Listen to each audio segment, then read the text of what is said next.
इस बुलेटिन के प्रस्तुतकर्ता हैं टारगेट आईएएस कोचिंग। आपकी सफलता ही हमारा लक्ष्य।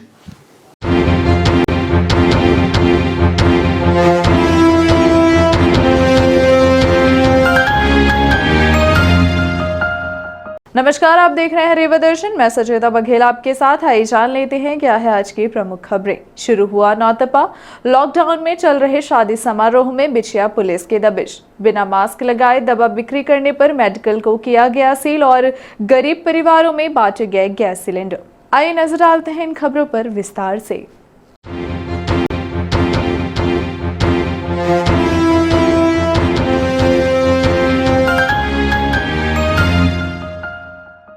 शुरू हुआ नौतपा। इस वर्ष क्या रहेगी बरसात और मानसून की स्थिति, यह जानने हमारी बात हुई वरिष्ठ ज्योतिषाचार्य डॉक्टर आरपी जोशी से। प्रत्येक वर्ष गर्मी के अंत पानी की 15 जून के आसपास मानसून आने की संभावना रहती है। इसके पूर्व अत्यंत और सूर्य की तेज किरणें धरती को अत्यंत तपती हैं।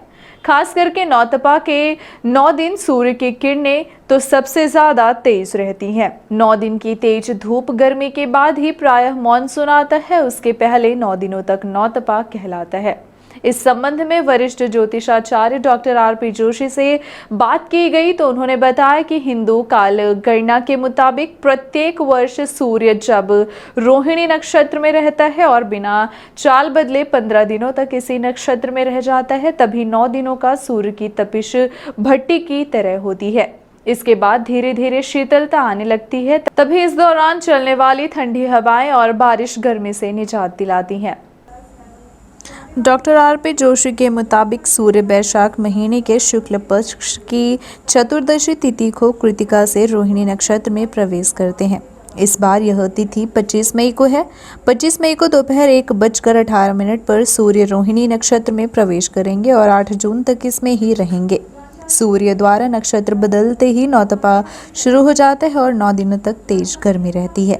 इस दौरान सूर्य की तेज किरणें धरती पर पड़ती हैं। हालांकि इस बार शनि वक्री होने के कारण नौतपा का असर कम रहेगा। चूंकि इस साल नौतपा से पहले 23 मई को ही शनि ग्रह अपनी चाल बदलकर मकर राशि में वक्री हो गया है, जिसके चलते गर्मी से राहत मिल सकती है। हालांकि जिसका सीधा असर कुछ राज्यों में देखने को मिलेगा। कुछ राज्यों में कहीं बूंदाबांदी तो कहीं तेज हवा चलने और बारिश होने की संभावना भी है। नौतपा के दौरान गर्मी से बचने के लिए महिलाएं अपने हाथ पैरों में मेहंदी लगाती हैं, क्योंकि मेहंदी की तासीर ठंड होती है। इससे शरीर का तापमान ठीक रहता है और तेज गर्मी से भी राहत मिलती है। चूँकि तपती धूप की वजह से चक्कर, बेचैनी, घबराहट होती है, लिहाज इस वक्त खूब पानी पिए, साथ ही जूस, नारियल पानी, आम का पन्ना और ठंडी चीज़ों का सेवन करें। देखिएगा, प्रतिवर्ष की भांति इस वर्ष भी हिंदी महीने के मुताबिक वैशाख शुक्ल पक्ष की चतुर्दशी तिथि से, तदनुसार अंग्रेजी दिनांक 25 मई 8 से नौतपा का आरंभ दोपहर में 1:48 पर होगा।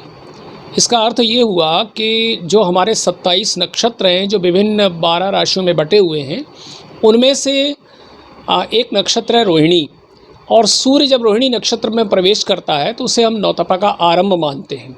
और ये सूर्य का रोहिणी नक्षत्र में प्रवेश आज दिनांक 25 मई को रीवा के समय के अनुसार, स्थानीय समय के अनुसार दोपहर में 1:48 पर होगा। इसलिए हम इसको नौतपा का आरंभ मानते हैं।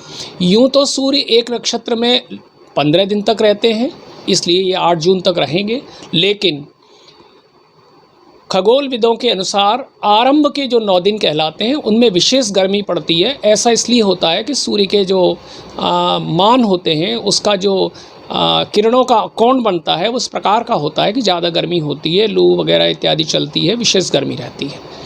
तो इस बार एक बात विशेष उल्लेखनीय है कि जो शनि हैं वो अभी 2 दिन पूर्व 23 तारीख को वक्री हो गए हैं, और वक्री शनि के कारण नौतपा का असर कुछ कम रहेगा।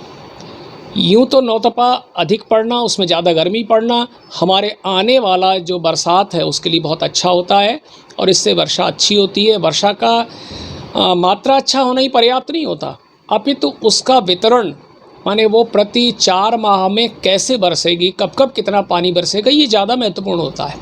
हम केवल इस पर ध्यान दिए रहते हैं कि हमारी जो पूर्व समय से रीवा की औसत वर्षा 1150 mm है, अब ये अभी कम होते होते 600 साढ़े 600 mm तक आ गई। अब जो भी पानी हमारा बरस रहा है वो किस महीने में, अगस्त में कितना है, जब किसान भाई हमारे फसलें लेते हैं, तो वर्षा का वितरण भी इस बात पर निर्भर करेगा कि 9 दिनों में गर्मी कैसी पड़ रही है। ये एक बहुत अच्छा अपने यहाँ विश्लेषण है। इसके साथ ही साथ अपने यहाँ जो लोक पारंपरिक परंपराएं हैं, जैसे अब महिलाएं हाथों में मेहंदी लगाती हैं, उस सब के पीछे भी वैज्ञानिक कारण ये है कि गर्मी ज़्यादा होती है और ये शीतलता प्रदान करने वाली है। इसी तरीके से हमारे यहाँ आने वाले अतिथि इत्यादि को शीतल पेयजल इत्यादि पिलाए जाते हैं। तो नौतपा में मेरी सलाह है कि लिक्विड ज़्यादा लें, जितने भी पानी है और दूसरे भी शरबत हैं, इन्हें हमें ज़्यादा सेवन करना चाहिए। वर्तमान में जो महामारी है उसमें भी डॉक्टर कहते हैं कि प्लेंटी फ्लूइड माने ज़्यादा से ज़्यादा पानी पिए, ये हमारे लिए बहुत अच्छा रहेगा। इसके साथ ही साथ में चूँकि बहुत अधिक पूछने पर टेलीफोन आ रहे हैं, तो मैं यहाँ उल्लेख करना चाहूँगा कि इस बार जो है 26 तारीख को जो चंद्र ग्रहण है वो रीवा में दृश्य नहीं होगा। किसी प्रकार का सूतक भी लगने वाला नहीं है, ना ही कोई पूजा पाठ धार्मिक कार्य इत्यादि बंद होंगे। ये दूसरे देशों में पूर्ण रूपेण दृश्य होगा, यहाँ केवल उपछाया चंद्र ग्रहण ही होगा, जिसको हम खंडग्रास कहते हैं। इसमें जब पृथ्वी और चंद्रमा एक दूसरे की सीध में आते हैं तब तक चंद्र ग्रहण निकल चुका होता है, इसलिए किसी प्रकार के सूतक की आवश्यकता नहीं है। इसे हमें ज़रूर याद रखना है और इससे किसी प्रकार की चिंतित होने की आवश्यकता नहीं है। वर्षा का क्या योग रहेगा? इस बार वर्षा अच्छी होने के पूरे आसार हैं, पूरे योग बनते हैं। और सामान्य रूप से हम देखें तो नौतपा निर्धारित करेगा कि वर्षा कैसी रहेगी खगोल शास्त्र के मुताबिक। अगर ये नौतपा बहुत अच्छा, जैसा कि हम अनुमान कर रहे हैं, तपेगा और बराबर इसमें आंधी या बादल नहीं आते हैं, बराबर रहेगा, तो वर्षा का वितरण भी सामान्य रहेगा और बराबर रहेगा, अच्छी वर्षा होने के संकेत हैं। लेकिन नौतपा अच्छा तपने से जो सूक्ष्म जीवाणु हैं, फंगस वगैरह हैं, न खेतों में, फसलों में, पशुओं में और हम में भी, वो उनसे हमें निजात मिलती है। इसलिए नौतपा का तपना बहुत ज़रूरी है। के दौरान ही बंगाल की खाड़ी से उठने वाला, टकराने वाला एक तूफ़ान, जिसको यास तूफ़ान की संज्ञा दी गई है, उसके भी आने के मौसम विभाग द्वारा जो घोषणा की जा रही है। वस्तुतः ये सभी प्रकार की जो घटनाएं हैं वो हमारे ग्रह, उपग्रह और खगोल शास्त्र में, ब्रह्मांड में जितने पिंड हैं उनसे एक दूसरे से हिंदी में कोरिलेटेड, या हिंदी में कहें तो एक दूसरे से जुड़ी रहती हैं। और इस वजह से भी हम ये अनुमान लगा रहे हैं कि इस तरह के तूफ़ान का उठना ये प्रमाण देता है कि इस वर्ष नौतपा अच्छा रहेगा। लॉकडाउन में चल रहे शादी समारोह में बिछिया पुलिस की दबिश, आधा दर्जन भर से ज्यादा लोग गिरफ्तार। मामला रीवा शहर के बिछिया थाना क्षेत्र का है, जहां कोरोना कर्फ्यू यानी लॉकडाउन के बाद भी प्रशासन के नियमों को धता बताकर शादी का कार्यक्रम किया जा रहा था, जबकि शादी ब्याह एवं अन्य कार्यक्रमों पर 31 मई तक संपूर्ण प्रतिबंध है। उसके बाद भी बिछिया थाना क्षेत्र के महाजन टोला में शादी समारोह का कार्यक्रम किया जा रहा था, जहां पुलिस ने दबिश देकर कार्यवाही की है। तमाम प्रतिबंधों के बाद भी महाजन टोला में साकेत परिवार में शादी समारोह चल रहा था, जिसकी सूचना नगर पुलिस अधीक्षक को मिली, जिसके बाद बिछिया थाना प्रभारी को तत्काल कार्यवाही करने निर्देशित किया गया। इधर थाना प्रभारी जगदीश ठाकुर अपने दलबल के साथ दबिश देते हुए शादी समारोह में पहुंच गए और वहां आधा दर्जन से ज़्यादा लोगों को गिरफ्तार कर लिया और आधा दर्जन से ज़्यादा लोगों के खिलाफ कोविड-19 गाइडलाइन का उल्लंघन करने को लेकर कार्यवाही भी की गई है। कल करीब रात को 10:30 बजे के आसपास नगर पुलिस अधीक्षक अपने पुलिस अधीक्षक महोदय का जरिए मुखबिर की सूचना उनको मिली थी कि महाजन टोला में जो आपकी हरिजन बस्ती है वहाँ पे एक परिवार में जो है शादी समारोह चल रहा है। उसकी तस्दीक के लिए हम लोग अपने स्टाफ के साथ जब पहुँचे तो वहाँ पे 30 से 40 लोग जो हैं काफ़ी मात्रा में इकट्ठे थे। तो उनको जैसे ही पुलिस पहुँचती तो भागदौड़ मचने का सब लोग भागने लगते हैं, जिसमें मुखिया को पकड़ा गया। मुखिया को पकड़कर पूछताछ की गई तो उसने कोई परमिशन लेना ना बताया, ना ही कोई परमिशन थी उसके पास। उसको थाना लाकर जो है उसके विरुद्ध जो है कोविड-19 उल्लंघन करने पर जो है उसके विरुद्ध कार्रवाई की गई। मुखिया जो है सुरेश साकेत था, जो थाना लाया गया था और उसे एदार देकर छोड़ा गया। कोई भी सूचना जानकारी नहीं दी गई थी थाने में? थाने में सूचना नहीं दी गई थी। वरिष्ठ अधिकारियों के द्वारा निर्देश मिले थे कि वहाँ ऐसा कुछ चल रहा है, जिसके तहत कार्रवाई की गई। बिना मास्क लगाए दवा बिक्री करने पर मेडिकल स्टोर को किया गया सील। कोरोना महामारी की चैन ब्रेक करने जहां शासन प्रशासन स्तर पर अनेकों प्रयास किए जा रहे हैं, वहीं लोग हैं कि मानने को तैयार ही नहीं है। खासकर दवाई की दुकानों में तो सबसे ज्यादा नियमों की धज्जियां उड़ाई जा रही हैं, जिसे देखते हुए Rewa collector doctor Ilaiyaraaja T द्वारा मेडिकल दुकानों पर लगातार सतत निगरानी रखी जा रही है। इसी कड़ी में लापरवाह मेडिकल स्टोर संचालक के खिलाफ कलेक्टर डॉक्टर इलैयाराजा टी द्वारा स्वयं कार्यवाही कराई गई। जानकारी के मुताबिक अस्पताल चौराहा स्थित मेडिकल स्टोरों का आकस्मिक निरीक्षण करने पहुंचे अधिकारियों ने बिना मास्क के दवा बिक्री कर रहे मेडिकल स्टोर को सील कर दिया है। साथ ही अधिकारियों ने मेडिकल स्टोर संचालकों को समझाइश भी दी और उनकी समस्याओं के संबंध में भी बातचीत की गई। साथ ही दुकानदारों को हर हाल में कोविड-19 का पालन सुनिश्चित करवाने दिशा निर्देश भी दिए गए। इस दौरान कलेक्टर द्वारा कहा गया कि जिले में कोरोना संक्रमण लगातार कम हो रहा है। लॉकडाउन का पालन करने में लोगों ने जिस तरह सहयोग किया है, उसी का परिणाम है कि संक्रमण काफी कम हो गया है। यदि अब हमने लापरवाही की तो एक बार फिर स्थिति बिगड़ सकती है। भीड़ एकत्र न होने दे और कोरोना गाइडलाइन का पालन करने की भी अपील की है। गरीब परिवारों को बांटे गए गैस सिलेंडर। संत बाबा आसूदाराम सेवा समिति द्वारा कलेक्टर की उपस्थिति में यह कार्य किया गया है। संत बाबा आसूदाराम सेवा समिति के तत्वावधान में संत बाबा आसूदाराम की 126वीं जयंती के उपलक्ष्य में कोरोना महामारी की मार झेल रहे गरीब व जरूरतमंदों को गैस सिलेंडर वितरित किए गए। इस दौरान Rewa collector doctor Ilaiyaraaja T भी उपस्थित रहे। वहीं सेवा समिति की माने तो 126 एलपीजी गैस सिलेंडर बांटने का लक्ष्य रखा गया था, लेकिन लोगों की संख्या इससे ज्यादा बढ़ जाने के कारण संख्या बढ़ानी पड़ी और फिर 158 सिलेंडर वितरित किए गए।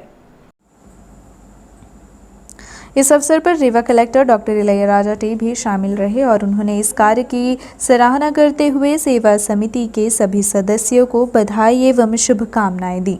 समिति का मानना है कि अनाज व राशन तो लोगों को हर जगह मिल रहा है, लेकिन उनके पास नगद पैसे की समस्या होने के कारण एलपीजी सिलेंडर नहीं ले पा रहे हैं। इसलिए सेवा समिति ने आर्थिक रूप से कमजोर परिवारों को सिलेंडर प्रदान किया और कहा कि अनुकरणीय कदम है। इस दौरान सेवा समिति के रमेश लाल कुलजवानी, रमेश लाल तलरेजा, रमेश मनशानी, सुरेश कंजवानी, सुरेश मिहानी, गुलाब नागपाल, शंकरलाल नोतवनी, होलाराम बजाज, परशुराम कुंजवानी, अमृतलाल गोपलानी, प्रकाश बरदानी, जग्गू मखीजा, सुंदर तरवनी, बाबू मखीजा, बलराज शाहनी, सुशील तारवानी, दादा कोहरीमल, संजय माधवानी, रीवा व्यापारी महासंघ के वासुदेव ठरवानी, संजीव गुप्ता, गुलाब साहनी, परमजीत सिंह डंग, महेश हिरवानी, ज्ञान गुप्ता, लेखराज मोटवानी, लेखो सहित समाज के अन्य गणमान्य नागरिक शामिल रहे।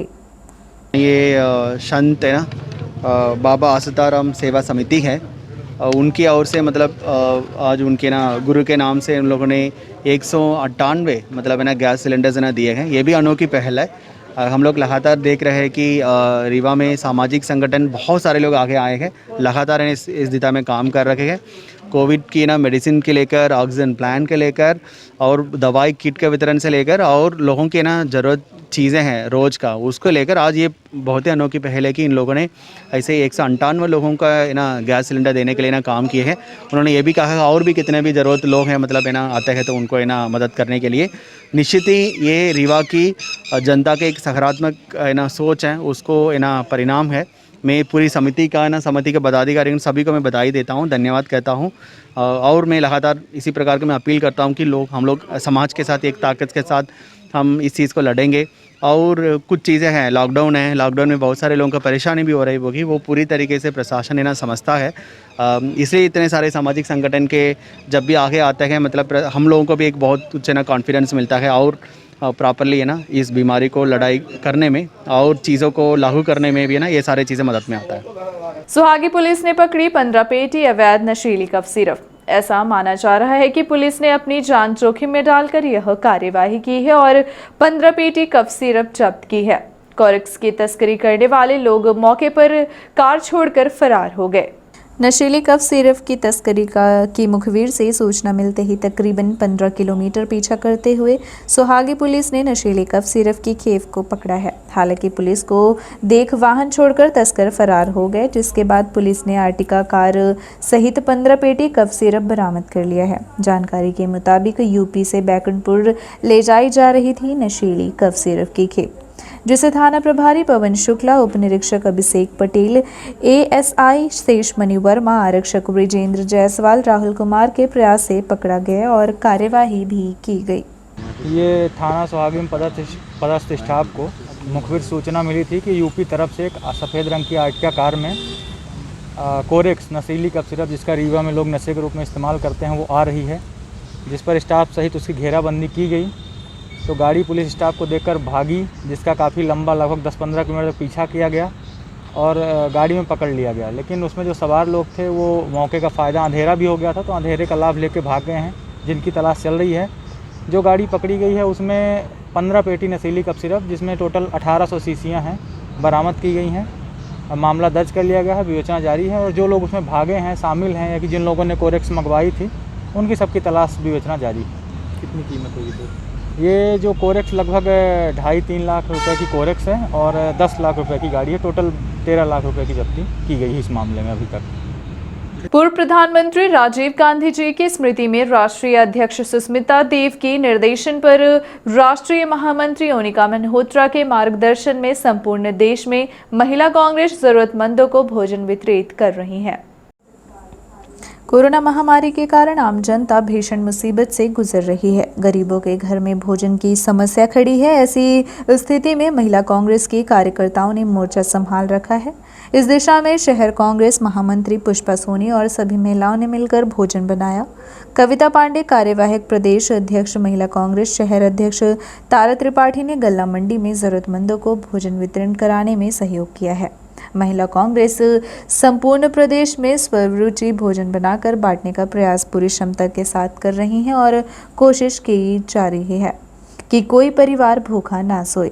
जब भी देश पर संकट आया है, नारी शक्ति ने आगे आकर मोर्चा संभाला है। यह विपदा का दौर भी जरूर बीतेगा। मैं प्रदेश भर की महिलाओं का आह्वान करती हूँ, वह कम से कम 5 परिवारों को भोजन प्रतिदिन जरूर कराएं। मैं महिला कांग्रेस की समस्त टीम को साधुवाद देती हूं, जो लगातार कड़ी मेहनत कर रही हैं और अपने जीवन, अपने परिवार के लोगों की चिंता के साथ साथ समाज की भी चिंता कर रही हैं। पुष्पा सोनी, आशीष, तारा त्रिपाठी एवं समस्त टीम को हार्दिक साधुवाद। मनगवा थाना प्रभारी की तानाशाही। 75 वर्ष के बुजुर्ग ने कपड़े उतार कर किया बीच सड़क में अर्धनग्न प्रदर्शन। थाना प्रभारी पर गिरी गाज, हटाए गए थाने से। मनगवा थाना में पदस्थ थाना प्रभारी उदय पेड्रा की कार्यप्रणाली से लोग हलाकान थे, तो वहीं थाना प्रभारी की तानाशाही बदस्तूर जारी रही। देखिए कैसे न्याय पाने 75 वर्षीय समाज सेवी बुजुर्ग को सड़क में उतरना पड़ा और अर्धनग्न प्रदर्शन कर चिल्ला कर थाना प्रभारी के खिलाफ हल्ला बोलना पड़ा। ये दुकान क्यों खुली कहने वाले का नाम हो जाए, हमारा नाम हो जाए, और ये दुकान क्यों खुल रही है? तो उसको कोई करना है, यही दुकान आगे भी खुलती पीछे भी खुलती है, बंद करो। यह मामला मनगवा थाना क्षेत्र का है, जहां मनगवा थाना प्रभारी उदय भान सिंह पेड्रा की मनमानी को लेकर नागरिक मंच के संयोजक रामेश्वर गुप्ता लल्लू ने सड़क पर खड़े होकर अर्धनग्न प्रदर्शन करना पड़ा और चिल्ला कर थाना प्रभारी की कारगुजारियों का विरोध करना पड़ा। लोगों का आरोप है कि थाना प्रभारी द्वारा लॉकडाउन, कोरोना कर्फ्यू के नाम से अवैध वसूली तो की ही जा रही थी, साथ ही इनके द्वारा जगह जगह शराब, गांजा, जुआ, सट्टा का कारोबार संचालित कराया जा रहा था। बताया जाता है कि मनगवा थाना पूरी तरह से लूट का अड्डा बन चुका था। जरूरतमंदों की सेवा में महिलाओं ने दिखाई रुचि। विंध्य व्यापारी महासंघ के बैनर तले गरीबों और जरूरतमंदों को वितरित किया गया खाद्यान्न व अन्य जरूरत की सामग्री। लॉकडाउन के बाद से निरंतर जरूरतमंदों की सेवा में तत्पर विंध्य व्यापारी महासंघ आज भी उसी तत्परता के साथ सेवा में तत्पर है। 25 मई को जरूरतमंदों की सेवा करने महिलाएं सामने आई और गरीबों को खाद्यान्न वितरित किया गया। रीवा शहर में कोई भूखा ना रहे, इस संकल्प को पूरा करने पूर्व मंत्री व रीवा विधायक राजेंद्र शुक्ल के मार्गदर्शन में विंध्य व्यापारी महासंघ रीवा की महिलाओं ने भी जरूरतमंदों की मदद में आगे आई और अपनी सहभागिता निभा रही हैं। इसी कड़ी में मंगलवार को गल्ला मंडी केंद्र पर रोज कमाने खाने वाले मजदूरों को सबसे पहले शरबत पिलाया गया। तत्पश्चात महिलाओं ने खाद्यान्न वितरित किया। इस दौरान प्रमुख रूप से श्रीमती शकुंतला चौरसिया, सीमा नरवानी, जन्नत नरवानी के अलावा बड़ी संख्या में महिलाएं शामिल रहीं, जिन्होंने सामग्री पैक करवाने से लेकर वितरित करवाने तक में अहम योगदान दिया। इस सेवा में शामिल विंध्य देवियों का विंध्य व्यापारी महासंघ रीवा द्वारा धन्यवाद ज्ञापित किया गया। इस अभियान में मुख्य रूप से समाज सेवी चंदीराम केशवानी, नरेश काली, पप्पू मंजानी, अमित ठारवानी, पंकज नारवानी, राजेश वाधवानी, सुधांशु पाठक, संदीप गुप्ता, संजय चावला, मनीष गहोई, अनीश खान, पिंटू सोनी, रमेश वाधवानी, मनीष आहूजा, संजय मोहनानी, राम नरवानी, हरपाल मखीजा, विकास टोपलानी, अश्वनी वाधवानी आदि लोग शामिल रहे। मदद की जा रही है, वो एक बहुत अच्छा कदम है। और शहर वासियों के लिए क्या बोल? सभी को सहयोग करना चाहिए, ये बहुत क्रिटिकल कंडीशन अभी चल रही है सभी के लिए, तो जितना हो सके सभी को सहयोग करना चाहिए। कोई भूखा ना रहे और सभी को अच्छा जीवन मिले। आज विंध्य व्यापारी महासंघ द्वारा यहाँ पे खाद्यान्न वितरण किया गया है। दाल, चावल, तेल, मसाले सारे आटा वगैरह सब वितरण किया गया है। यहाँ पे ठंडा भी पिलाया गया, हाँ, शरबत भी पिलाया गया है। शादी का झांसा देकर किया गया युवती का अपहरण व दुष्कर्म। गढ़ पुलिस ने किया मामला दर्ज, आरोपी बताए जा रहे फरार। रीवा जिले में महिलाओं व युवतियों के साथ अपराध कम होने का नाम नहीं ले रहा है। एक बार फिर से बहला फुसलाकर एक युवक ने युवती का अपहरण कर लिया और उसे शादी का झांसा देकर उसके साथ दुष्कर्म भी किया है और बाद में युवती को छोड़ गायब हो गया। इस बात की शिकायत युवती ने थाने पहुंचकर दर्ज कराई है। इधर मामले की गंभीरता को देखते हुए पुलिस ने मामला दर्ज कर लिया है। फिलहाल आरोपी फरार है, जिसकी तलाश की जा रही है। गढ़ थाना क्षेत्र की रहने वाली युवती को 20 वर्षीय अंकित गोड़ निवासी कपूरी थाना गढ़ अपने साथ ले गया, फिर युवती के साथ बलात्कार किया। पीड़िता द्वारा विरोध करने पर उसने शादी का झांसा दिया और उसके साथ लगातार दुष्कर्म करता रहा। बाद में उसने युवती से शादी करने से इनकार कर दिया और लापता हो गया।